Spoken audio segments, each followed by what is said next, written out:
Baik Bapak Ibu, Shalom semuanya. Salam sejahtera bagi kita semuanya. Ya, pagi hari ini saya mau bagikan renungan firman Tuhan. Nah, ini kita mau belajar dulu dari tokoh Yusuf ya.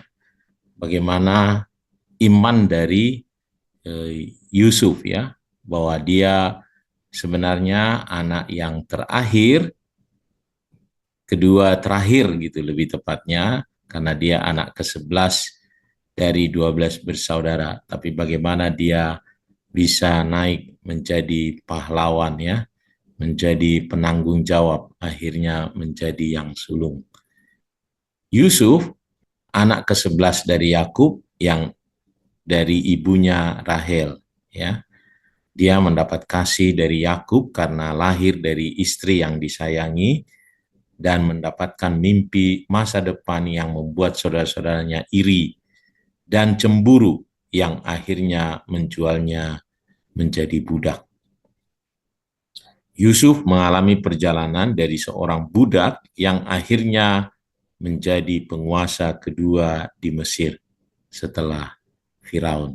Ya, ini bisa kita lihat nanti kisahnya mulai dari kejadian 40 sampai kejadian 50.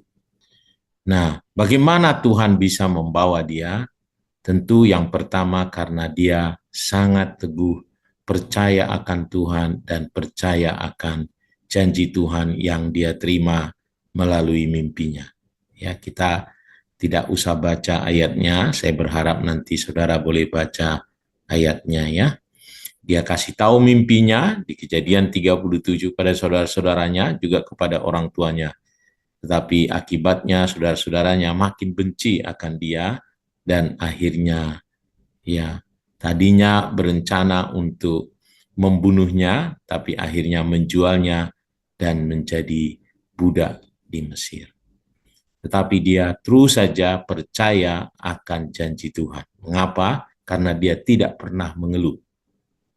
Ya, jadi selain itu dia memiliki prinsip dan integritas. Ya, kita tahu dia dicobai, mengalami pencobaan, saya bilang mengalami pencobaan atau melalui ujian karena istri Potifar ya.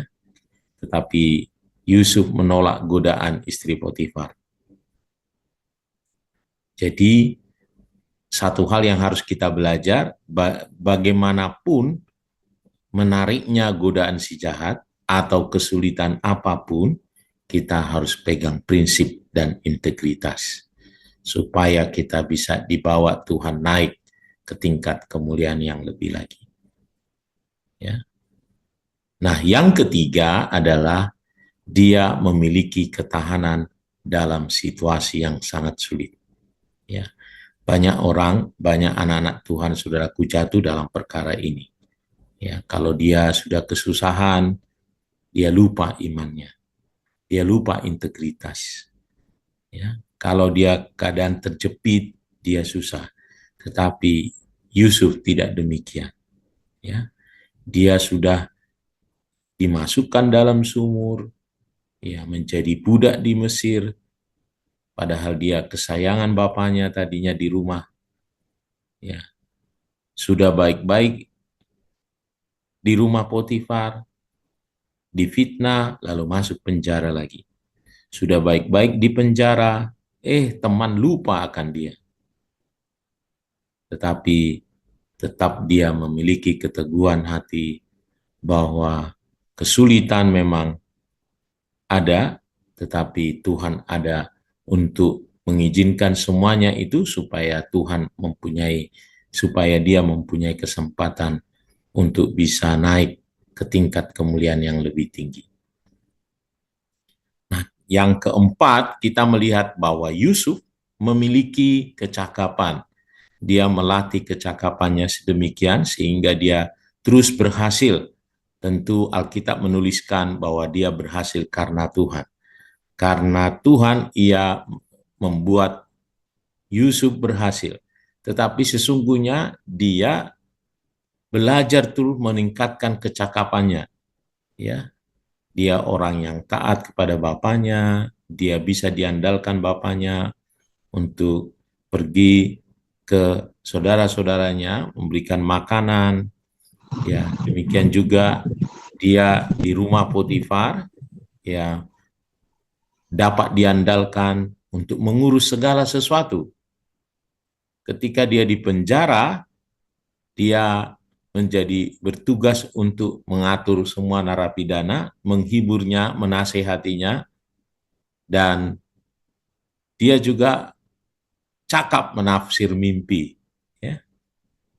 Dan terakhir, dia memiliki kecakapan dalam kepemimpinan, dalam mengatur segala sesuatu, sehingga krisis dapat dilalui oleh Mesir. Nah, kita harus belajar seperti Yusuf, meningkatkan kecakapan kita supaya kita bisa, ya, dipakai oleh Tuhan, diberi tanggung jawab dalam perkara-perkara yang besar.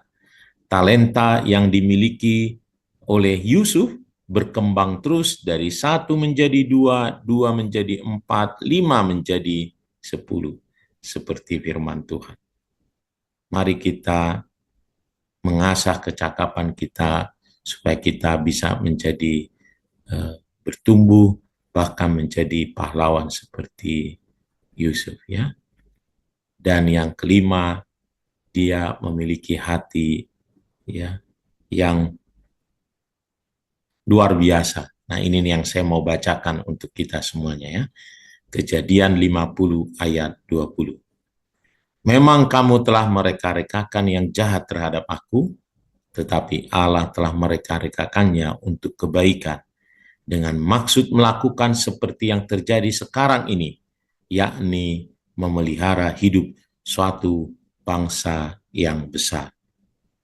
Jadi yang pertama, Yusuf tidak persoalkan kesalahan saudara-saudaranya, dia memaafkan, lalu dia mau berekonsiliasi, sehingga semua saudara-saudaranya tinggal bersama dengan dia dan orang tuanya, ya.